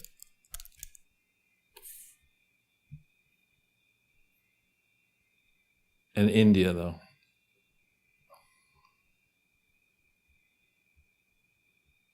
Yeah. Look at this. Public Health Foundation of India. Okay, this is 2006. Now, let's just stay on a second right here. Public Health Foundation of India. I'm going to cover this over. What do you think the address of the Public Health... don't look. Oh. Cheater. Well, I already saw that it's not in India. Yeah, well, you got Public Health Corporation of India. You know, you would think that it's going to be somewhere in freaking India. I would, right. Yeah. So instead, it's at 3 Landmark Square, first floor, Stamford, Connecticut. Now, let's look at the amount that was given to that. 15 freaking million bucks. It's a lot. Who was the head of the Public Health Corporation of India? Rajat Gupta, probably. Rajat Gupta. And that's his office. And he's hanging out in Connecticut. That's his office. You know, So, I've you know, never you can't- been... I've never been to India, Charles. I but have. People tell me that feces runs through the streets. It's not at all like Connecticut. Well, It depends on where you go. Yeah, New Haven, Bridgeport. But no, the Public Health Foundation of India was the brainchild of Rajat Gupta, who at that time, remember, Rajat Gupta had been instrumental in designing the Gates Foundation strategy. He had hired Chelsea Clinton to put her on the steaming course of shit she became and being an expert on diarrhea. And he had left McKinsey, but he had not yet been exposed for the criminal that he is. And so why are you giving $15 million to this Public Health Corporation of India in Stamford, Connecticut? Why would you do that? I would never do that. Maybe he was advised by Matt Schlapp's lawyer. It could be. I don't know. It could be. But this is one that I had seen this before, so I was able to get to it this quickly. I knew it wasn't on the main. And so in 2006, the Gates Foundation reorganized, as the verbiage said. There's a tremendous amount of information on where they sent money. For every single one of these things, you notice that it says here, Public Health Foundation of India, is there any tie? It says no. And then it says Public Charity Affidavit of Equivalency. So that means somebody gave a statement to the Gates Foundation that the Public Health Foundation of India is fundamentally the same as a public charity in the U.S., but on the face of it, it wouldn't look to be all that similar because the Public Health Foundation of India, I'm not aware that an Indian foundation can be organized in America. I think it has to be organized in India. And would so make if it sense. were organized in India, it would have an address in India. And Bill Gates can't say, well, you know what? We never give any money to foreign countries. I mean, here we got money going to Nairobi. I mean, why would you agree to send $15 million to an entity that's supposedly an Indian charity, but it's operating in Rajat Gupta's former office, knowing what you know about Rajat Gupta, that he's, supposedly designed this brilliant thing for you that has maneuvered you into giving money to the Clinton Foundation HIV/AIDS initiative that didn't exist in 2005, but you gave the money in 2005. And I mean, it's just, this is not, when I look at this is not work product of somebody who's on his or her game. This is sloppy and intentionally sloppy, I would argue. And it's the kind of behavior, if you really cared about making a gigantic impact, I would argue you would not take 2.9 billion and distribute it around the world the way they've done it. You would say, let's pick, let's say 3 per year, 3 countries per year, 3 places per year, where we really think we can make a difference, where we know the local government is not corrupt, where we know we can really... That narrows it down to 0. Does an ice Couldn't flow? find any place. Does an ice flow off the North Pole work for you? Anyway, you pick 3 places or 1 place, and you say, we're going to give this one place $2.9 billion, and we're going to go all over what they do. When you scatter your money around like this, what happens? Give money to, and this is all the same operator. Look, programs for a green revolution in Africa. This says, to provide operational support grant to the program for Africa's seed systems, $6.8 million. Wow. Then to the same organization, to improve the access of poor farmers to agricultural technologies in Africa, $24,667,000. To increase African food security by funding a network of crop breeders to improve African crop varieties, $28 million. Don't they just need water in most places? Yeah, like in clean Africa? toilets and showers and electricity and stuff like that. I mean, this is there more green programs above it here? I think same operation. Programs for a Green Revolution in Africa. This is a U.S. organization. 16 million. Oh, look at this one here. It's right up your alley, Jason. Why would they give this amount? I mean... I've never heard of this thing. Programs for a Green Revolution in Africa. I mean, that sounds like it might have a little Should double we give entendre. Should we give it the Ortel Absolutely. first law test? Can we minimize this and then Google it with fraud and see if anything comes up? Oh, why didn't it copy? Hang on.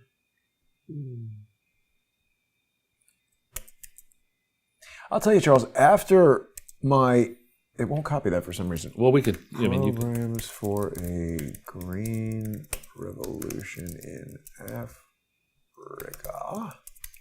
After my, sadly... You have to minimize this? Or? Oh, yeah, there we go. False promises. Alliance for a Green. That seems to be right out of the gate. Yeah. After the road trip, Charles, if I were a billionaire, the first country I would want to be giving money to help would be this one. Exactly. And not Bill de Blasio or his wife. Because not only that, I mean, you might say, oh, well, first of all, there's a ton of people starving. There's a ton of crime, roads, houses, all kinds of things. They have Flint, the water is poisoning little kids. And arguably, if we strengthen this country, which is already better off, wouldn't we potentially make a dozen new millionaires who could donate money in the future to these other countries? I mean, you would go, they always talk, they love to talk, these people who are just trying to grift, they love talking about initiatives, problems, and we've got initiatives and solutions. Don't want to ask to check any of this. But we've got a lot of blighted portions of this country. I mean, you see it when you get on the train, go up to Boston by train, go down to Washington, D.C. by train on the Northeast, and you see Camden, New Jersey is a shithole. I mean, it's not because of the residents. It's not, it is... Venice Beach.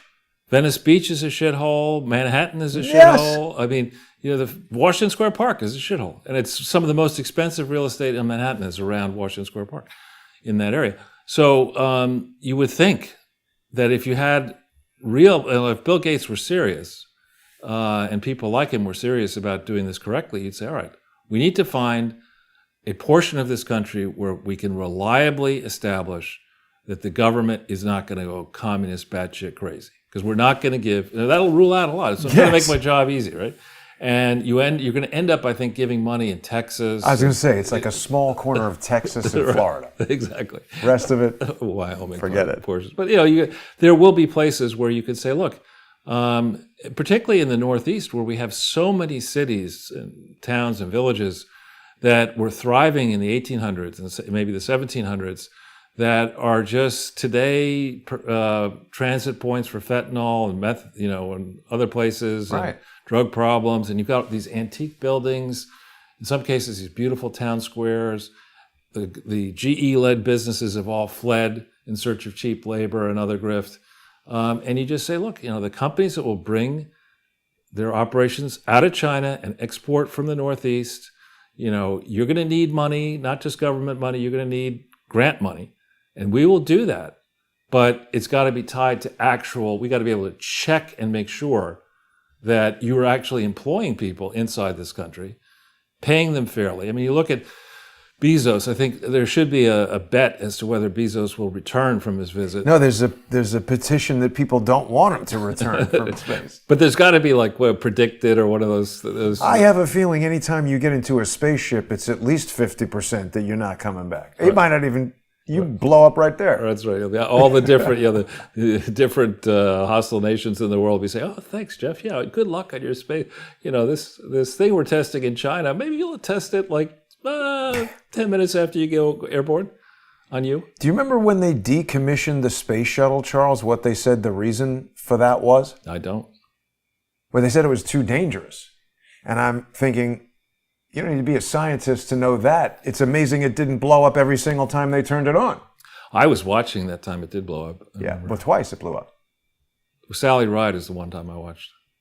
I don't know the second time. No, Sally Ride didn't blow up. Sally Ride was the first woman to go into space. It was a teacher. Wasn't it Sally McAuliffe, Christy McAuliffe McAuliffe blew up. Yeah. And then the other one blew up on re-entry because they lost a tile. That's a bad... Yeah, playing mahjong? We got to get some better excuses. I don't know. The thing is not working that well. But let's just talk about this for a second. This article from The Ecologist. Again, the scale of money that Gates was giving out in 2006 to this program for a green revolution, I bet you, does the program, this is different, Alliance for a Green Revolution. I don't know if that's the same. Look, it's funded by Bill and Melinda Gates and the Rockefeller Foundations. Right. The new monopolist and the old monopolist. They get together. Right. But is Alliance for a Green Revolution in Africa, does that have a 990? Well, we can look it up. Where did it say that it was, where should I look for that? Where did it say it was from? Just try Alliance for a Green Revolution, and ProPublica and see what pops up.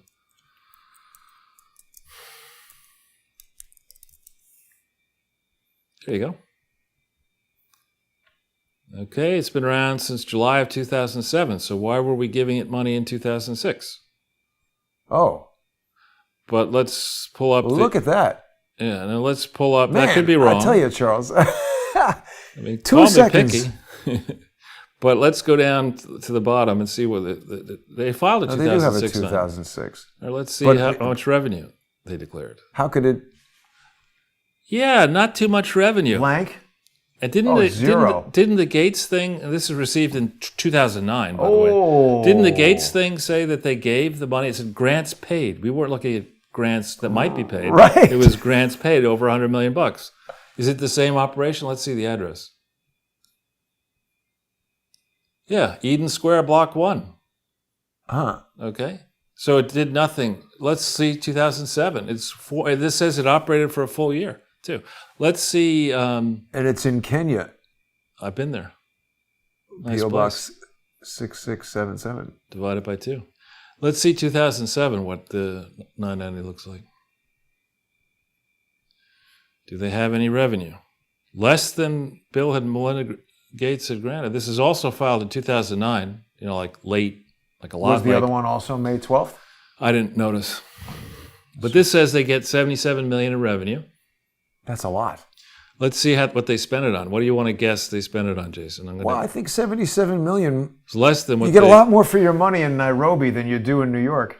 And they turn around and give money out They get money and give it out, but look at the expenses are pretty light. 66608 on Consultancies. They only spend $4.4 million. Now, why would you give this amount of money away and only spend $4.4 million? It's just, do they declare at the very top the total revenues, total expenses? Yeah, 77 of total revenue, or that's 78, huge. Number 12, and total expenses of 4.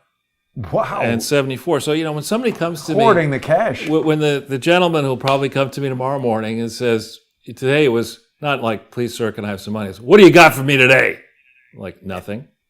But when you go to somebody and you say, look, I'm a charity and I need $77 million, and you then file your paperwork May 12th, 2009, which is way after the deadline. It was November 15th, 2008 at the latest you were supposed to file, and you say, well, that $77 million I took from you, I only spent 4.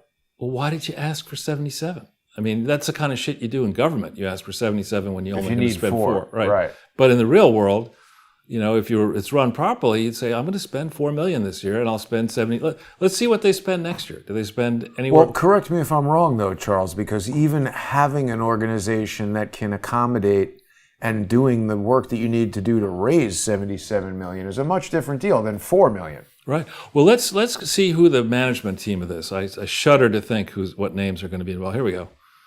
Kofi Annan. Oh. You need somebody. I can do business with this man. Well, I think they spent the $77 million on machetes for when was the Houthis and the Tutsis? That was 2000. No, that was before. That was when Bill Clinton was president. But you need to look into the backgrounds of each of these people.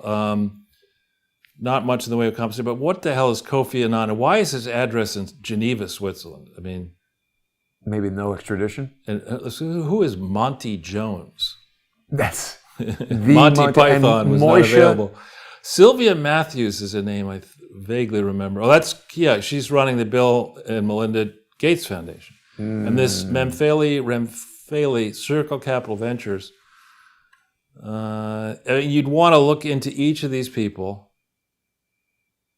And R.J. Shah has P.O. Box 233. Yeah, I think that's Rajiv Shah. That's the guy who later goes and runs USAID. Now, these guys are using the same P.O. box as the thing. That's probably the address of the... So this is what they're getting paid. And that's probably a Rockefeller Foundation person, I think. 420 Fifth Ave? Yeah. Or Weed World. 420. Exactly. That would be funny if Weed World was on the board of the directors. Weed World Foundation. The Weed Global Foundation. They must have that. What is the technical name of weed? Cannabis. The Cannabis Global Foundation. Well, they want to assist cannabis-deprived countries. Cannibals. In developing nations who don't have access to weed. That's right. They want them to be part of the world. So what should we look at now? Well, let's look at the next year and see if they ramp their spending up.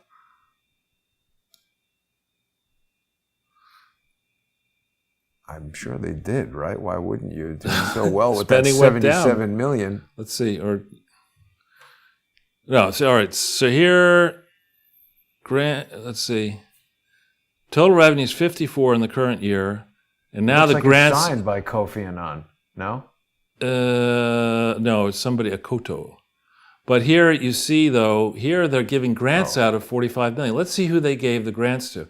So here you have the Gates and Rockefeller Foundation giving money to an operation that can't give money away. So it turns around and gives money to other people. And each time you do that, you're clipping overhead. So you don't like to see, if you care about giving money away, you don't need, as Bill and Melinda Gates, you've got this big-ass fucking foundation in Seattle with all this office space and all this high-priced buildings talent. Everywhere. You're hiring McKinsey. You got the if you don't really, you shouldn't be saying, well, I think what I'll do just to make my grant thing look great is I'll make 5 grants. Holy crap! Kofi Annan got $300,000 the next year. He's like, I got to live, man. I mean, but that's a lot more than what he got, and everybody else is getting $4,000. No.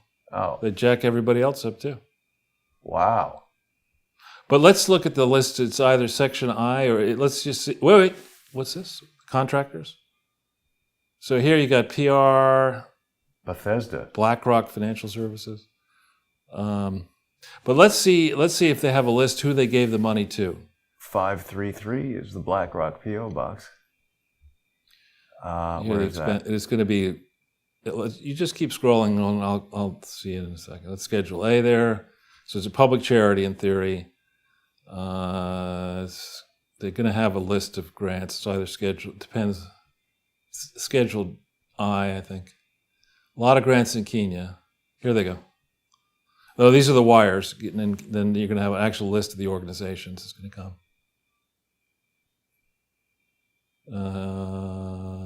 No, keep going. Schedule.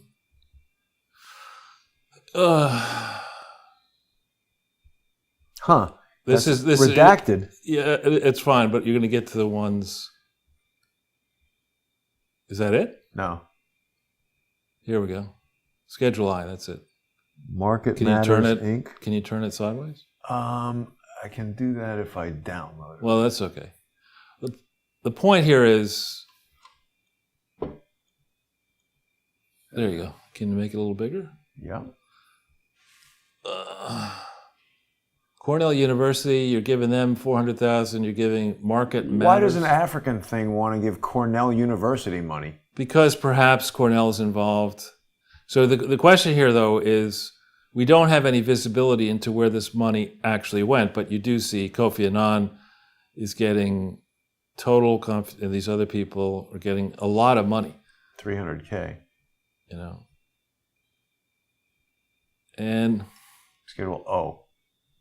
Yeah, well, so there we see what happened. And rather than giving money to a responsible organization that actually exists as a tax-exempt entity in 2006, they claimed that they gave all this money in 2006. They didn't.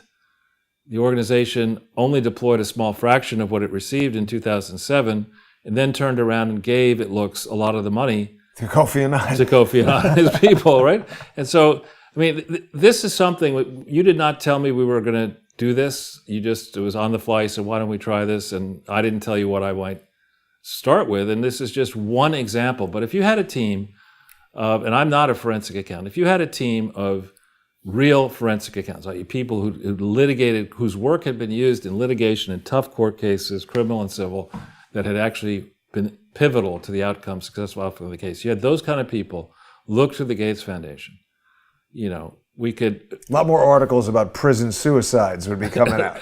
Well, the point is, you know, you got people now, Joe Biden, you know, King Rutabaga or whatever you want to call him. And I would say, I think I sent to you this hilarious fake press conference. Did you watch it? I did watch a little bit of it. Yeah, Jeff Dunham did this fake press conference of Joe Biden. But Biden has scared the crap out of any thinking people by suggesting that he wants to increase the number of IRS agents. I think he wants to double them or something, some absurd increase. Instead of doing that, just take 100 forensic accountants and have them take a look at this Gates Foundation, the filings from soup to nuts, the beginning. Take the grants, take the biggest grant recipients, and check and see. You know the Clinton Foundation is a complete fraud. How many other fraudulent entities have the Gates Foundation given over all this time? So why would you do all this? And if Buffett is so freaking smart, why would he agree to lend his name, oversee, and give tens of billions of dollars to this wasteful, sloppy, to put it charitably, in quotes, operation? Why would you do that? I think it's because they're criminals, if I had to guess. Well, I think it's because the politicians looked at this and said, okay, we have Gates for other reasons. We know what he's been doing with Ghislaine Maxwell and others, Epstein, et cetera. And we know he's not going to want to get divorced because that's going to cost him money. And, so let's let him give this money out and make sure that, our friends are standing at the ready. Kofi Annan will take his pile. Tony Blair will take his pile.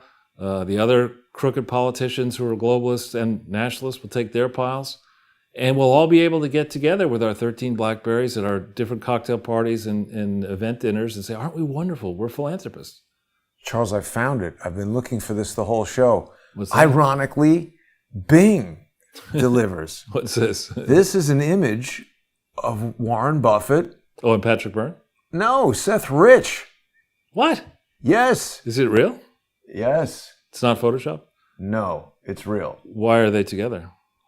That's my question for you. I don't know. Something with the billion. Well, this came out in a show we did a long time ago, coincidentally, with What Big Eyes You Have, who later decided she wanted to reveal her identity. She's Martha. But I don't know what they're doing there. Ninja pose. KPU 84? What is that? This is this like billionaires club or something. Like he takes young kids and teaches them how to hang out in Nebraska and do I don't know what. No, I don't know. But that's quite strange, isn't it? It It's is. been virtually scrubbed from the internet, except ironically for Bing. Yeah. Well, I think we talked about it, but I don't know that we talked about it on air, that there was a lengthy piece by Technofog. And Zero Hedge picked it up about Durham tussling with Mueller over a case way back in the 60s where here you go. This one here. Yeah, framed for And this is a very, very long piece, worth reading. And my takeaway is that this is encouraging. This, in summary, recounts FBI gross misconduct, leading to 4 people being jailed for lengthy periods, one of whom died in prison. And Durham, as a younger person, was sent in to look into this, and to his great credit, said, this is bullshit, and you can't do this to these people. So I think they were freed, and the families got money, and this and that. But this is an instance of Mueller having dirty hands, and Durham apparently looking into this, according to Technofog, who has done a lot of good work. And at the very end of this piece provides links to the evidence. So if the crowd has not seen this yet, Durham has been awfully quiet. You know, you were right on Barr, I was wrong. I thought Barr would do the right thing, and he didn't. He's not into Spike Lee. No. He's into Spike in the Punch Bowl. And We did not spike anything. I don't know what that means, but we didn't do it. He literally said that. Who said that? Fauci, it was Kennedy says, Dr. Fauci, did y'all spike that evidence about the lab in China? He said, we didn't spike anything, Senator. I don't even know what you mean by that, but we didn't do it. And I'm like, what kind of answer is that? How can you say you didn't do it if you don't know what he means? So anyway, this is very interesting reading. And again, if you go to the very bottom of it, you'll see that there are links. What's that? That's just how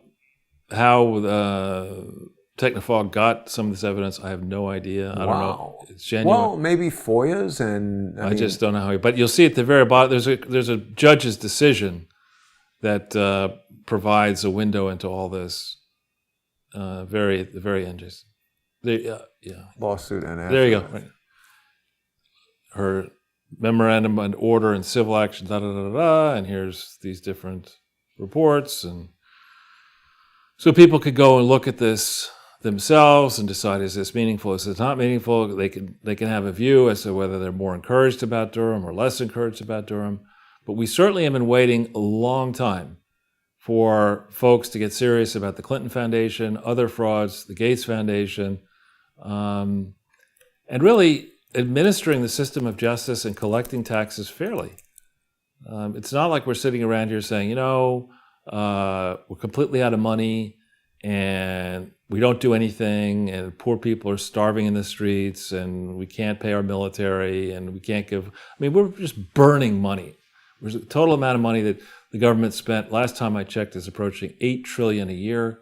$8 trillion a year, you're talking serious coin. That's a big stack, not of Benjamins. It's a big stack of, the $1 million coins or something like that. It's gigantic amount of money to Why don't burn. they make a bill bigger than... Didn't they used to have $500 bills and $1,000 bills? Yeah, I think they had very large bills. But the point is, we have all of this money, the groups of people who decide they're noble yet intolerant, they have the solutions, but we can't check their work. They're out there burning money. And when the time comes to pay the bills, their attitude is, well, the rich have to pay for it. Well, by the time these morons get through with whatever they're doing, we're all going to be poor.